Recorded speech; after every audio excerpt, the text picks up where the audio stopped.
Plastics have had a huge impact on our environment. Our planet has been affected by this new material. Some plastics cannot be recycled and therefore build up quickly over time. Plastics are very poorly biodegradable and can take over 400 years to break down. This build-up of waste is having a devastating effect on our wildlife and environment. Plastics are made of polymers. Polymers are very big molecules made up of smaller molecules joined together in a repeating way. Most plastics come from crude oil, which is a non-renewable resource. We believe the only solutions are to stop using plastic, but we use so much plastic it is exceptionally hard to see how this could realistically be achieved. Recycle more, but it's expensive and time-consuming to separate out all the different types of plastic. Make a biodegradable plastic that will not rot away and not harm the environment. We believe that the biodegradable plastic is the best solution, so we set out to try and make some.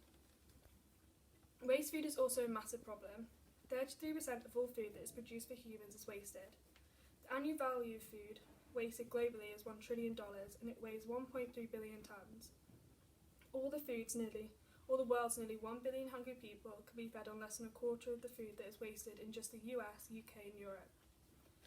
25% of the world's freshwater supply is used to grow food that is never eaten. We wondered if the two problems could be solved with one solution. Could waste food be used to make plastic? We did some research to find an alternative way to make plastic and found out that potatoes could be used. We decided that the criteria for a successful product would be biodegrade, easy to make, not to produce carbon dioxide, not toxic, time efficient, cost efficient, and makes use of waste food. Our method involved grating potatoes. As we went on, we realised that actually blending them gave us more starch, and then we added on water before using a sieve to get rid of the potato pulp, and then filtering the liquid to separate out the starch, which was then left to dry, which this is what we ended up with. The starch was then added to glycerol and acid in a beaker and heated over a Bunsen burner until it thickened. Then it was poured onto a ceramic tile to set. We also put it in a ice cube tray, but it wasn't able to dry because of how thick it was.